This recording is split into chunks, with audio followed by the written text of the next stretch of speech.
Good evening बच्चों, कैसे हो। मैं उम्मीद करता हूँ कि आप मस्त होंगे, स्वस्थ होंगे और अपनी पढ़ाई में व्यस्त होंगे। मैं हूँ संतोष सर। आइए हम लोग पिछली क्लास में हम लोग जाने थे रासायनिक अपक्रिया एवं समीकरण के बारे में। अब हम लोग चल के अगले टॉपिक पे समझते हैं रासायनिक अपक्रिया के प्रकार। और रासायनिक अपक्रिया के प्रकार में देखिए ध्यान से, ये जो क्लास 10 का जो चैप्टर है ये बोर्ड एग्जाम के लिए ये बहुत महत्वपूर्ण है। इसलिए एक बार इस वीडियो को देखिए और दोबारा आपको फिर पढ़ने की जरूरत नहीं पड़ेगी। वीडियो देखने से पहले एक बात आपसे कहूँगा कि अगर आप मेरे चैनल पर भी नए हैं तो प्लीज़ एक बार क्या करेंगे, इस चैनल को संतोष रिसर्च क्लासेस जो चैनल है इसको एक बार सब्सक्राइब कर देंगे, लाइक कर देंगे और कमेंट में हमें ज़रूर बताएंगे कि जो मैं आपको बताया समझाया वह कैसा लगा, अच्छे समझाया कि नहीं। ठीक है, आइए वीडियो को शुरू करते हैं। ठीक, देखिए हम लोग समझ लेते हैं रासायनिक अपक्रिया के प्रकार के बारे में। ये बहुत कॉम्प्लिकेटेड थोड़ा चैप्टर होता है लेकिन समझने तो बिल्कुल बेहद आसान है। अगर मुझे लगता है कि बहुत ध्यान से एक बार आप देखेंगे कि पूरा जो मैं आपको बता रहा हूँ ये बहुत अच्छे तरीके से समझ में आ जाएगा। तो शुरू करते हैं। देखिए समझते हैं सबसे पहले कि विस्थापन अपक्रिया किसे कहते हैं। सारा क्वेश्चन आपसे पूछा जाता है कि विस्थापन अपक्रिया किसे कहते हैं, तो बहुत ध्यान से समझिएगा विस्थापन अपक्रिया समझने के लिए। देखिए कि एक अधिक क्रियाशील धातु। अधिक क्रियाशील का मतलब होता है कि जो सबसे प्रबल धातु होती है, हैवी धातु होती है। कौन सी प्रबल धातु है इसके लिए मैं नेक्स्ट अगला वीडियो में मिलेगा देखने के लिए, लेकिन अभी समझिए कौन अधिक क्रियाशील धातु है। तो एक अधिक क्रियाशील धातु अपने से कम क्रियाशील धातु उसके यौगिक से विस्थापित करते हैं। कैसे विस्थापित करता है देखिए ध्यान से। जैसे मैं लेता हूँ उदाहरण फेरस, यह फेरस सॉलिड के रूप में है, फेरस बदल लूँगा और ये क्रिया करता है AgCl, इसको कहते हैं सिल्वर क्लोराइड।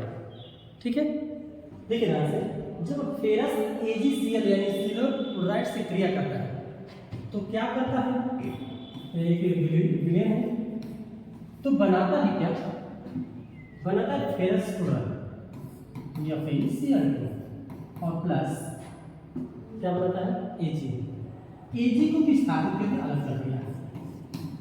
जरा ध्यान से समझिए विस्थापन अपक्रिया हुई कैसे।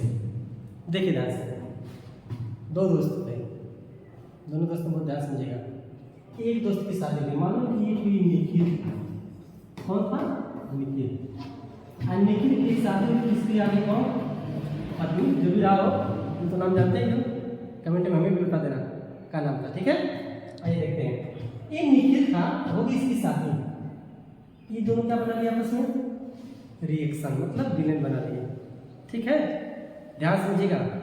लेकिन इसकी जिंदगी में एक निखिल से भी हैवी एक और आ गया जिसका नाम क्या था, प्रिंस राजा। ध्यान से समझेंगे कि प्रिंसवा इसकी लाइफ में एंट्री मार दिया। और जब एंट्री मार दिया पता क्या होगा, देखो क्या किया, निखिल कमजोर था, आई प्रिंस थोड़ा सा हैवी था। मैंने बताया ना प्रबल था, अधिक प्रबल था। ये प्रबल क्या कर दिया, यानी प्रिंस क्या कर दिया, निखिल वाली को अपना बना लिया। यानी क्या कर लिया, ध्यान से लिया, प्रिंस किसकी पत्नी को ले लिया, किसकी, निखिल की। और निखिल बेचारा आगे यहाँ बैठ गया, देखेंगे निखिल बेचारा आगे बैठ गया, ये मन उदास हो गया, अकेले बैठ गया। इसके बीच में जो रिएक्शन हुआ था अच्छे तरीके समझिए, इसे ही कहते हैं विस्थापन अपक्रिया। आइए समझाया कि नहीं आया, समझा गया ना। अगला देखते हैं। देखो बच्चों, ठीक जो विस्थापन अपक्रिया हुआ था बाद में चल करके अभी निखिल के साथ थी, ये अपक्रिया होने के बाद फिर क्या हुआ, ये प्रिंसों की शादी हो गई। समझ रहे ना, देखिए कैसे द्विविस्थापन अपक्रिया समझते हैं, अच्छे तरीके से समझिए। निखिल की शादी तो हुई थी लेकिन साथ साथ में देखिए थोड़ा सा समझेंगे इस रिएक्शन को।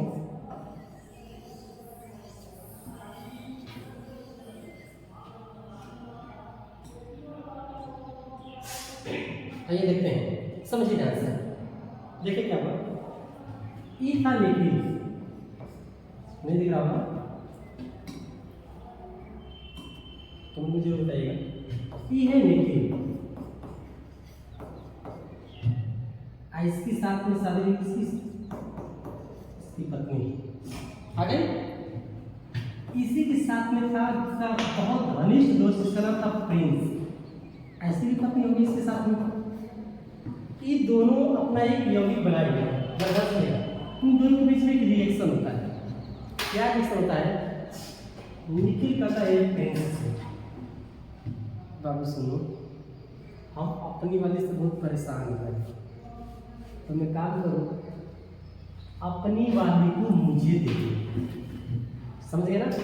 तो देखो क्या किया, ई क्या कर दिया, जो प्रिंस सॉरी जो निखिल था,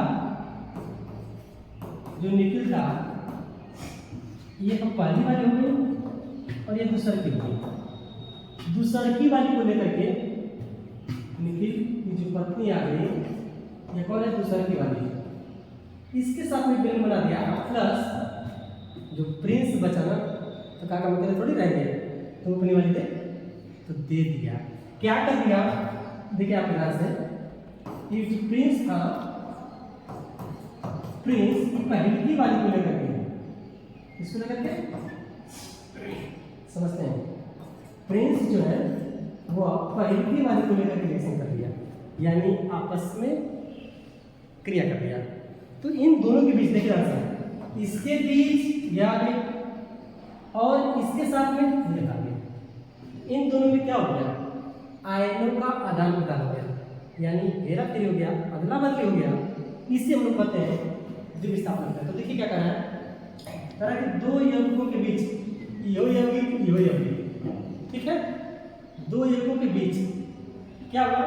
आयनों का आदान प्रदान। ये बेचारे आयन हो गए, तो ध्यान समझिएगा, ये था पॉजिटिव, समझिएगा से देखते हैं। देखिए ये था पॉजिटिव, ये दोनों क्या था? खरी। ये था नेगेटिव, ये नेगेटिव। आइयो पॉजिटिव, यो नेगेटिव। कितना हो गया? 2 ठो। तो ई पॉजिटिव वाला इस नेगेटिव के साथ में चला गया और ई पॉजिटिव वाला इस नेगेटिव के साथ में चला है। तो इन दोनों के बीच में जो क्रिया हो गई है, इससे हम लोग कहें क्या? द्विविस्थापन क्रिया। तो देखिए ध्यान से, यहाँ पर देख रहे हैं सोडियम सल्फेट, सोडियम क्लोरीन को लेकर के अपना एक बना लिया, सोडियम क्लोराइड है। और क्या किया? बेरियम जो था वो सल्फेट को लेकर के अपना एक बना लिया, जिसको बेरियम सल्फेट कहेंगे। इसमें आयनों का आदान प्रदान हो गया, इसे कहेंगे द्विविस्थापन अपक्रिया। अब कमेंट में जरूर मुझे बताइएगा कि समझ में आया कि नहीं आया। अगला देखिए, जो बेरियम सल्फेट एक यौगिक प्राप्त हुआ है, लौट प्राप्त हुआ है, ये देखिए यहाँ से, ये अवक्षेप के रूप में प्राप्त होता है। तो अवक्षेप क्या होता है, इसके लिए मैं अगली वीडियो में हमारे देखिएगा, अगले वीडियो में मैं बताऊंगा कि अवक्षेप क्या होता है। आई होप मैं समझ गया होगा, या आप यह बात को समझ गए होंगे। अगर यह वीडियो सब अच्छे तरीके से समझ आ गई होगी, तो आप इस चैनल पर अगर नए हो, इसको सब्सक्राइब करें, लाइक करें और बेल आइकन दबाना ना भूलें। मेरा चैनल देखिए ध्यान से,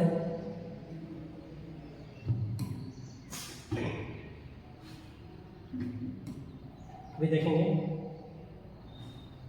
देखिए ये जो चैनल है, इस चैनल पे आपको क्लास 10 की सभी क्लास की पीडीएफ सहित सभी क्लास की सीरियल क्रम से एक एक टॉपिक्स का खूब अच्छे तरीके से एक्सप्लेनेशन करके आपको बताया जाएगा।